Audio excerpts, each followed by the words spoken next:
안녕하세요. 보타임의 미국 소식입니다. 9월 7일 헤드라인 뉴스를 전해드리겠습니다. 보타임의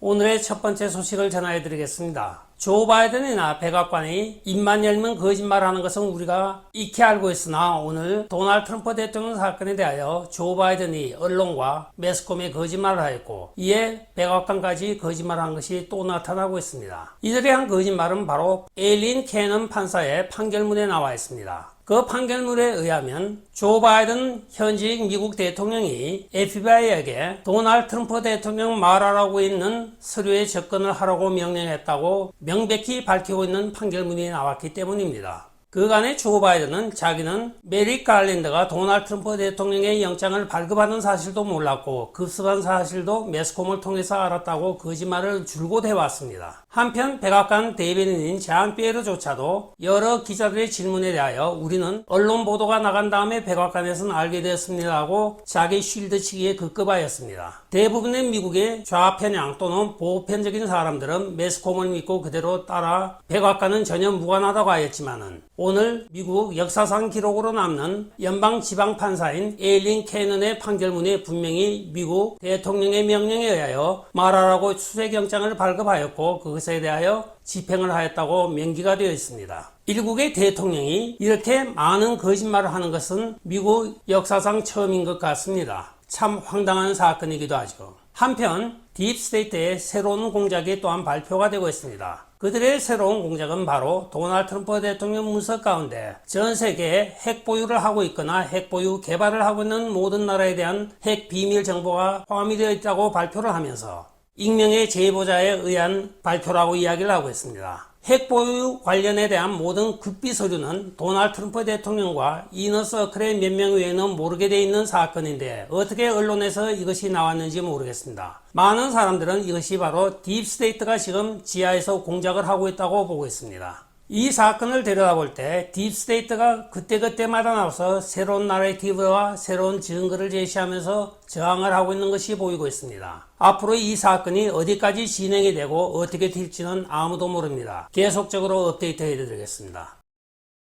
다음 소식입니다. 우리 대부분의 사람들은 팍스뉴스가 우파적인 성향을 가진 보도 채널이라고 보고 있고 도널드 트럼프 대통령을 지지한다고 생각하고 있지만 사실은 그것이 아닙니다. 2020년 선거 당일날 밤에 많은 부정선거 현장을 팍스뉴스의 크리스 윌러스는 전부 쉴드치기에 급급하였고 그는 민주당 나레이티브를 앵무새처럼 반복하는 앵커로 유명하였습니다. 그 이후로 그는 CNN에 트레이드가 되었고 지금은 CNN에서도 킥아웃되어 ABC로 옮겨지는 것으로 알려지고 있습니다. 한편 팍스뉴스는 도널드 트럼프 대통령을 팔아서 돈은 벌고 있지만 실제적으로 그들이 보도하고 있는 모든 내용을 보면 결과적으로는 반 트럼프주의적인 성향이 아주 농후합니다. 따라서 오늘 도널드 트럼프 대통령은 공식적으로 성명을 발표하고 있습니다. 즉 CNN에 지금 손을 내밀고 있습니다. CNN이 나와 손을 잡고 제대로 된 보수 성향의 채널로 돌아선다고 하면 폭발적인 성장을 이룰 것이라고 지금 미끼를 던지고 있습니다. 현명한 CNN의 새로운 CEO가 이것을 못 알아챌 리가 없고 조만간 CNN과 도널드 트럼프 대통령의 어떤 미략적인 협상이 오가는 것이 아닌가 하고 합리적으로 생각해 보게 됩니다. CNN이 최근에 와서는 어떤 민주당 성향의 나레이티브를 쓰지 말라고 새로운 CEO가 모든 임직원들에게 지침을 하달한 바가 있습니다. 그들이 쓰고 있는 많은 용어들은 민주당 싱크탱크에서 만든 많은 어휘들을 그냥 쓰고 있다고 지적을 한 바가 있습니다. 지금 CNN이 오히려 보수 성향으로 돌아서고 있고 팍스는 원래 가던 대로 도널드 트럼프 대통령 팔아먹기에 급급한 부편 채널로 수면 위로 지금 떠오르고 있습니다. 즉 팍스는 딥스테이트의 스피커 역할에 지나지 않았던 것입니다. 많이 안타까운 현실입니다.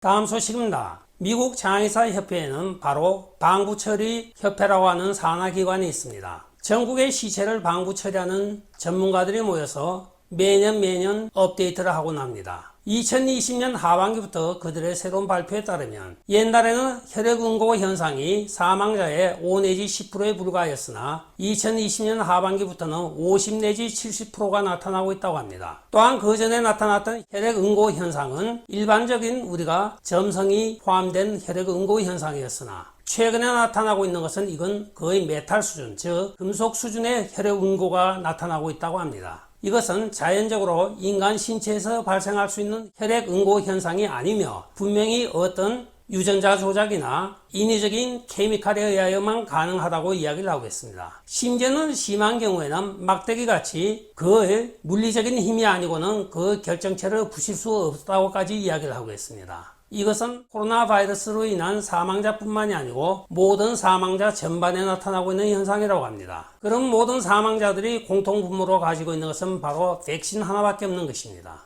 과연 이 백신에 대한 비밀이 언제 벗겨지고 언제 드러날지 모르지만 그 백신에 대한 진실이 하루속히 밝혀지기를 기대해 봅니다.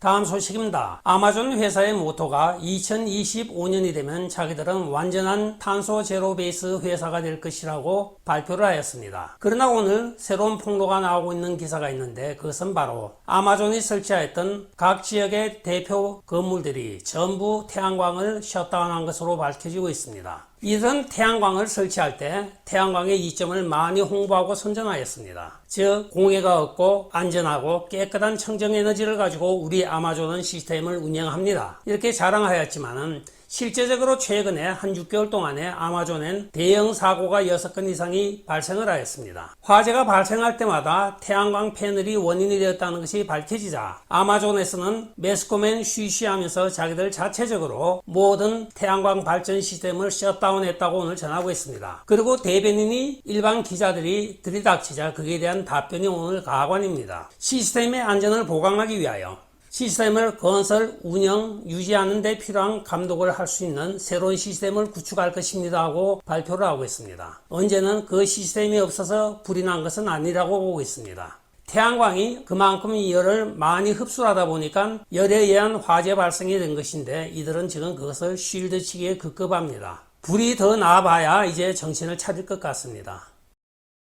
다음 소식입니다. 여러분 앞으로 맥도날드 햄버거 값이 한 30% 오른다고 보면 되겠습니다. 지금 빅맥 패키지가 한 7불 가는데 10불 넘어간다고 보면 무난할 것 같습니다. 그 이유는 특히 캘리포니아의 게빈 뉴섬 주지사가 노동절인 9월 5일 AB 257 법안에 서명을 하여서 발효가 된 것입니다. 그 전에 15불 50일 미니멈으로 하는 노동자법이 있어서 가주에 있는 모든 노동자는 15불 50 이상을 받게 돼 있었습니다. 그러나 게빈 뉴섬 주지사는 패스트푸드법이라고 하는 AB 257 법안에 22불로 인상된 것을 승인하였습니다. 따라서 패스트푸드점인 맥도날드나 여러 햄버거 가게에 일하는 사람들은 시간당 22불을 받게 되었습니다. 물론 경력이 있으면 더 받기도 하겠죠. 그러면 결과적으로는 임금이 30% 이상이 뛰고 있기 때문에 모든 패스트푸드는 30% 이상 뛴다고 보면 되겠습니다. 부자가 아니면 맥도날드 햄버거 하나 먹기 힘든 세상이 왔습니다. 오늘의 마지막 소식을 전해드리겠습니다. 캘리포니아가 화씨 100도를 훌쩍 넘어서고 있습니다. 매일매일 108도, 107도, 경우에 따라서는 115도까지 올라가는 이 폭염 속에 주정부는 에어컨 사용을 줄여줄 것을 당부하고 있습니다. 더우면 더울수록 더욱더 많이 사용하는 것이 에어컨인데 이제는 전력 공급망에도 문제가 생기기 시작하였습니다. 매일매일 그리드 얼트 경보가 전화기에 뜨고 있는데 어저께 경우에는 참 황당한 경보가 떴습니다. 그들이 추천하는 것이 6시간 동안 책을 읽으라고 권하고 있는데 6시간 동안 책은 눈 감고 읽습니까? 불 없이 읽습니까? 이렇게 권하고 있는 주정부를 보면 생각이 있는 것인지 없는 것인지 저도 생각을 못하겠습니다. 끝까지 시청해 주셔서 감사합니다. 좋아요, 구독, 알림, 그리고 공유 부탁드리고 댓글 많이 부탁드리겠습니다. 안녕히 계십시오. 바이.